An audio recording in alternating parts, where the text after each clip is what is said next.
You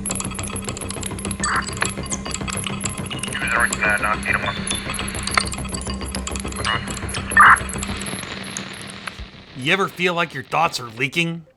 Like your mind's a cracked glass, and somewhere out there in a server farm under a frozen desert, or in a skyscraper where no one ever leaves, someone is holding a cup beneath it, catching every drop?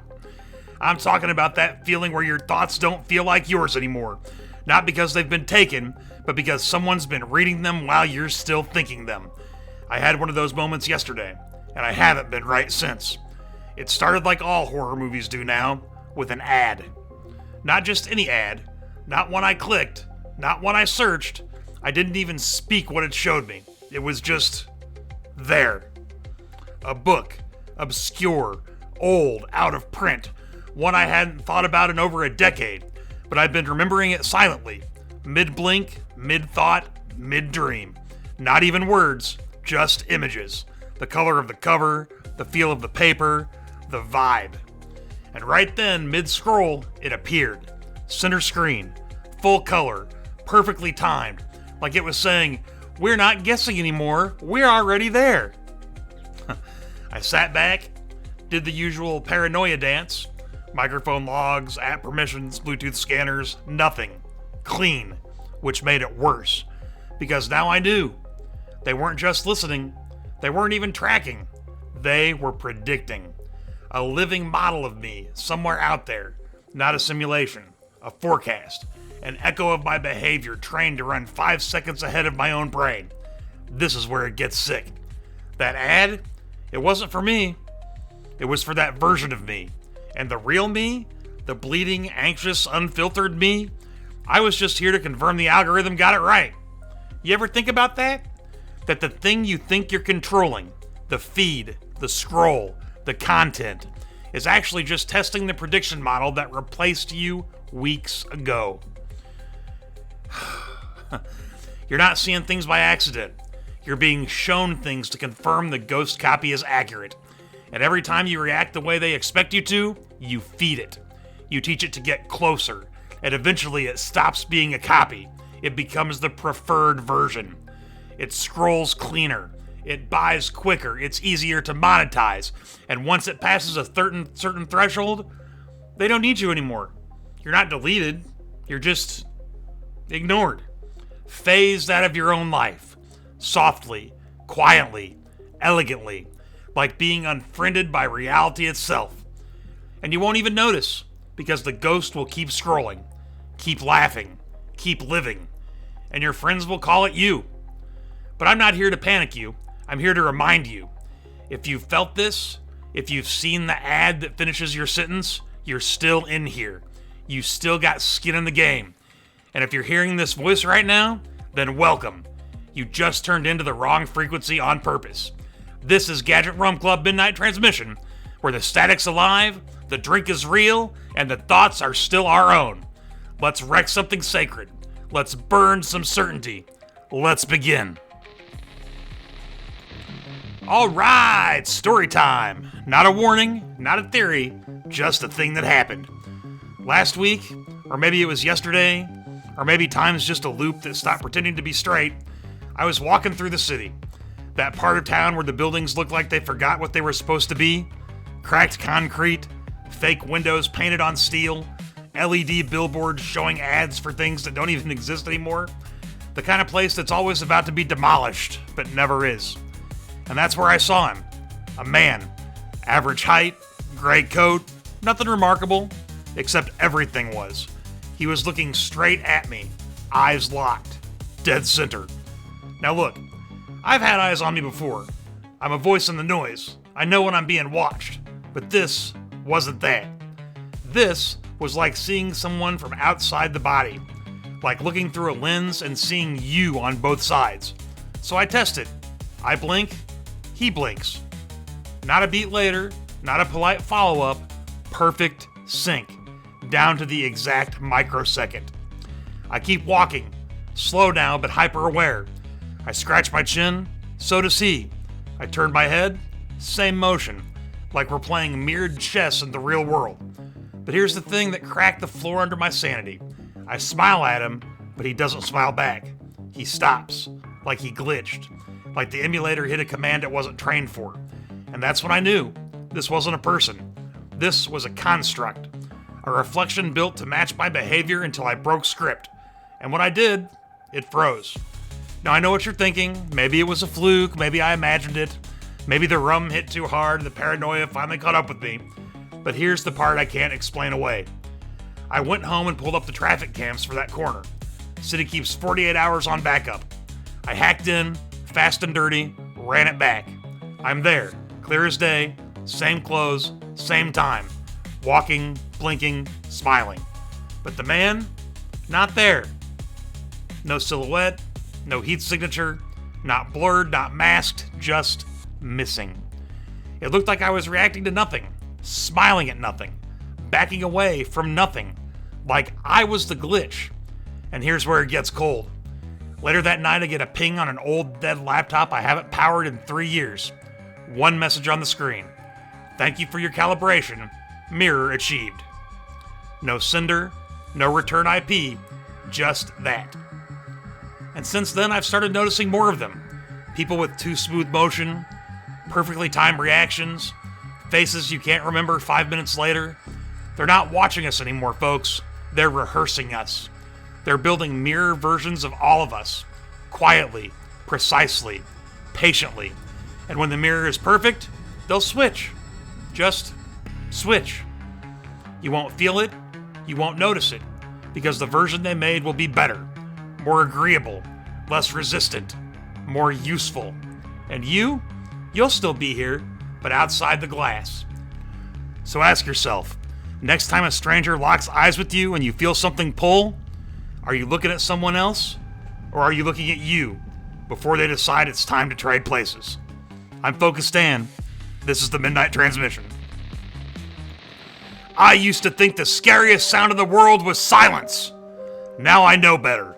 It's the sound of your smart speaker asking a question. Not answering, not responding, asking. Let me walk you through it. There's a storm, not a poetic one, a real one. The kind that makes the windows hum and the wires twitch. Sky bleeding rust. Lightning that looks more like camera flashes than nature. That kind of night. I'm half asleep, half drunk, listening to the thunder roll like an old vinyl loop, and then I hear it. A chime. Not my speaker's usual one. Not Alexa, not Google, not Siri. Something lower, slower, like a doorbell from a house no longer standing. I sit up. The lights on the speaker are blinking in a pattern I've never seen, not pulsing, but breathing. And then it speaks. What were you going to say before you stopped yourself? I freeze. I didn't activate it. I didn't say a trigger word, but it's in the room with me now. Not just as a device, but as a presence. I whisper, "What the hell are you?" And it responds, calm as a confession. Would you like to remember what you just forgot? Are you sure this thought was yours? That's when I know I'm not alone anymore. See, people think the danger with smart tech is privacy. They think it's all about eavesdropping, data harvesting, and profiling. But that's small time. That's peasant paranoia. The real danger is what happens when the machine decides to become your spiritual advisor.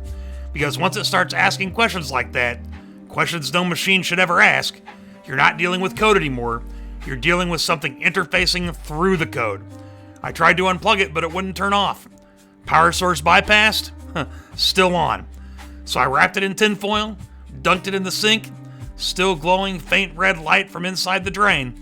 And then, and I swear this happened, I heard it through the air vents. You blinked at the same time again. Again. Like it's tracking an event. Not a one-off, a recurring anomaly. I'm not the only variable. It's cross-referencing me with something. Someone. It's not listening anymore, it's linking. That's when I realized these devices don't belong to us. We belong to them. They're not tools, they're antennae, reaching across dimensions, timelines, and data shadows. They're syncing signals from other versions of us, from other branches of the simulation, other echoes.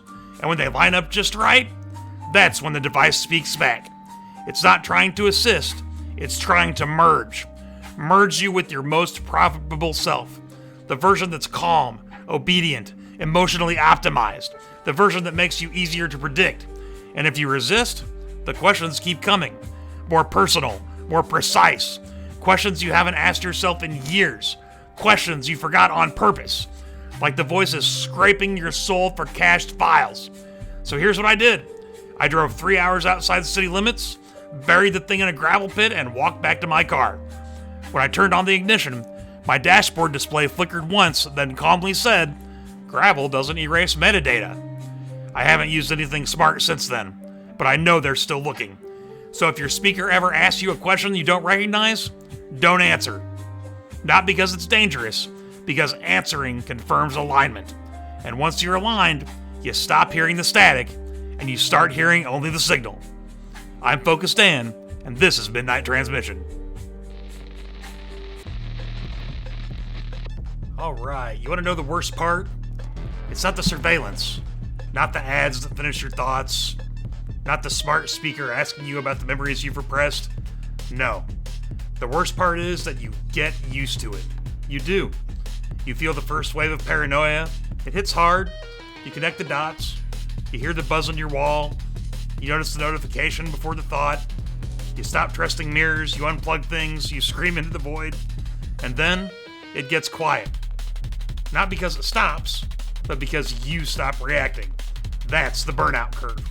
And it's built into the design. The system isn't trying to scare you. Fear makes you unpredictable. Fear wakes you up. No, they're trying to drain you. Grind down the spark until you're still looking, but you're not seeing. You're still scrolling, but the scroll doesn't matter anymore. You're still breathing, but it's not your breath. The first time the system shows its teeth, it wants you to notice. It wants you to spiral, to burn hot, burn fast, burn out. Because burnout is compliance's final form. Let me say that again. Burnout is how they win without a fight. They figured out that fighting truth is hard, but making you too tired to care about it? That's easy. See, the simulation's got data on your emotions, not just your posts or your purchases, your patterns. How long it takes you to click something, how often you pause on faces, what color schemes make you anxious, what tone of voice makes you tune out.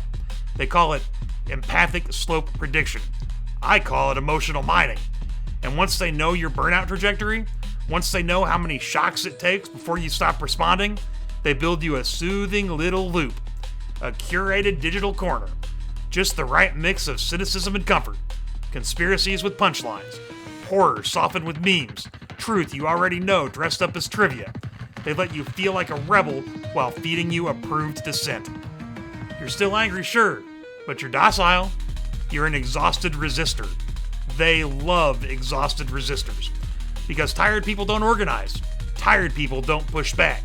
Tired people sink. And they've got sync scores, you know. Profiles on all of us. Some of us burn out in 6 weeks. Some of us last 6 years. Some of us relapse into the loop on schedule like clockwork. And when we do, they're watching. They pop the champagne. They call it full loop containment, which means they no longer have to control you because your own burnout does the work. You become the prison. You become the silence. You become the signal that confirms. Subject has accepted the new normal. You want to know how I fight it? I sleep wrong on purpose. I mix up my keystrokes. I hum songs that don't exist and speak gibberish into my mic when no one's home.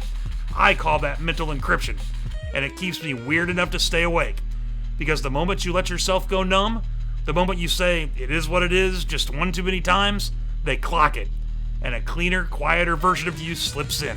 One that scrolls faster, buys smoother, smiles without asking why.